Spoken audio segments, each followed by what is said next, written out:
Hello, welcome to Ollie's Garage. Today I'm going to be replacing the fuel filter in my 2003 VW TDI. This procedure is going to be very similar for VWs ranging all the way from the late 90s through the late 2000s. Heck, it probably even covers some other VWs as well. The replacement interval for the fuel filter is every 20,000 miles. Stay tuned.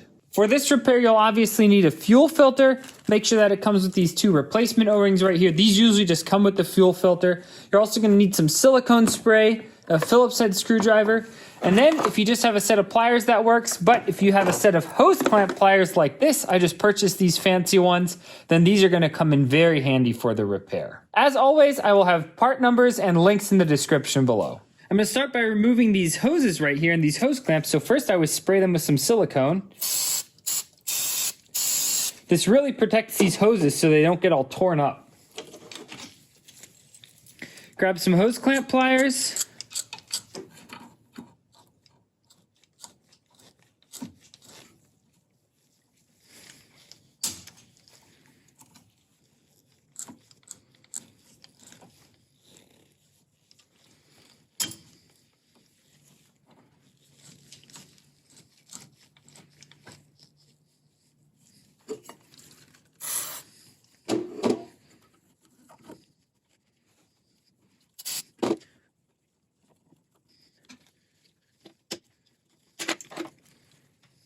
With the hose clamps removed, you can grab a set of pliers, crack these hoses loose.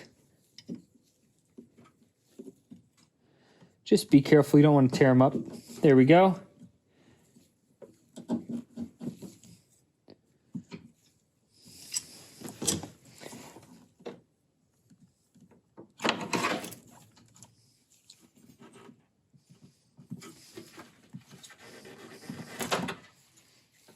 Gonna grab a paper towel and just close that off. Finally, I'm just gonna remove one of these hoses on this little valve right here. So just be really careful, it's a plastic valve, but just crack that hose loose and then pull it off as well.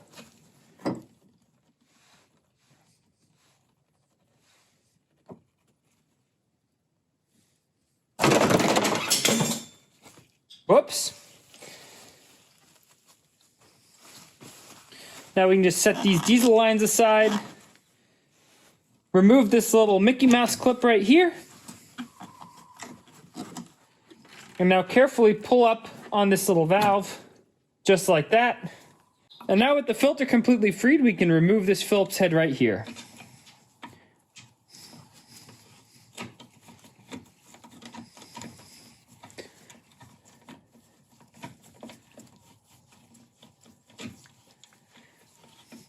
It's hard to see, but I've backed this out about 1 centimeter or 1/4 of an inch or so. And then we have to carefully try to crack this filter loose from where it's rusted into this housing. Just like that. And then just carefully wiggle it out.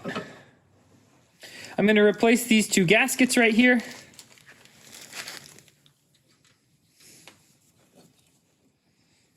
And they go right here on this valve. So I'm going to put the new ones on the same way the old ones, black on bottom, blue on top.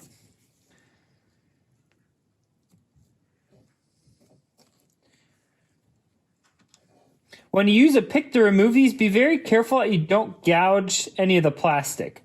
I just kind of push it in this way and then slide underneath the gasket. And it's okay if you tear up the gasket here because you're replacing them. So just be careful.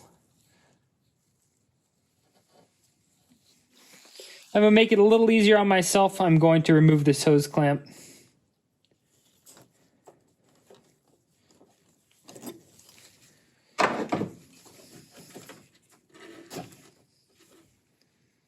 Here's my new gasket.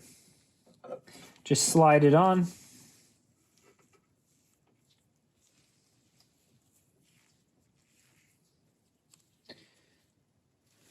And then this one. There we go. We're now going to be filling this new filter up with diesel. This is extremely important. If you don't do this, you are going to have a very difficult time starting your car because you are going to run the fuel system dry. So make sure that you fill this up with some diesel. The only diesel I had in a can right now is this red dye stuff. but that's no problem. We're only filling up a filter.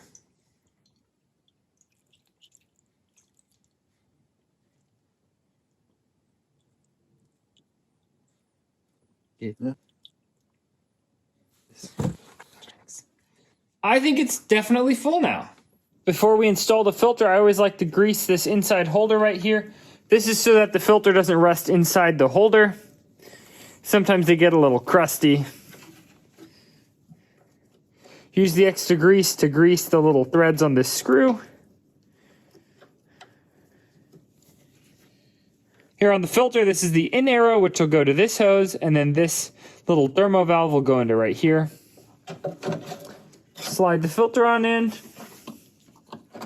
Start reconnecting the hoses.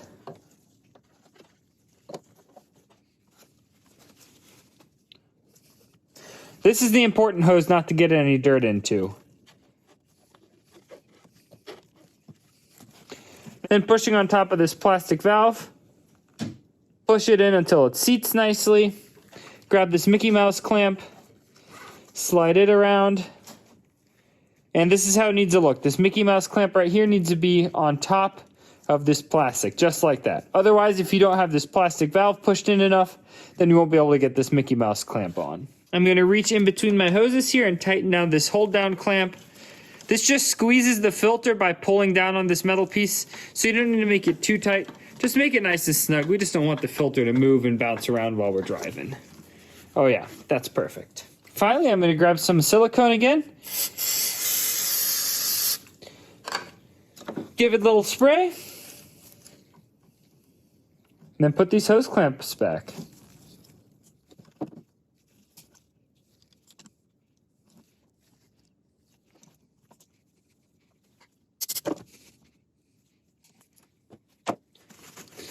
Wipe everything down. And now we're going to start the vehicle and let it idle for a little while. We want to make sure that there's no air bubbles in this line. As you can see right here, this is all an air bubble in this line right now. You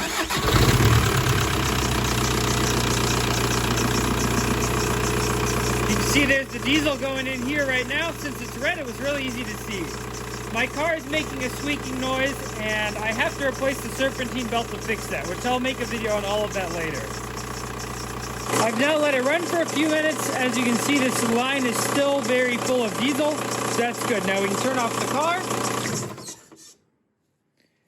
And as you can see, there's basically no air bubbles in this line, so we did a good job making sure that the system is bled. And I know my car's making a squeaking noise. I need to fix it. I just haven't gotten around to it yet. I'm doing the timing belt and serpentine belt service here very soon, and then it'll take care of all of that. Don't worry, I'll make videos on the whole process. I'm going to take a look to see in what condition this fuel filter was.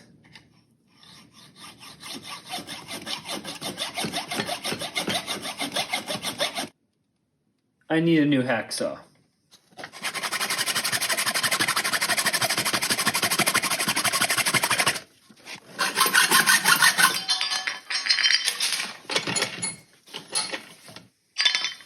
So it looks like the fuel flows in right about here, flows around the outside, and then the filtered fuel comes out of here. So that's good. So then as soon as I pull this filter out, we can see what it looks like.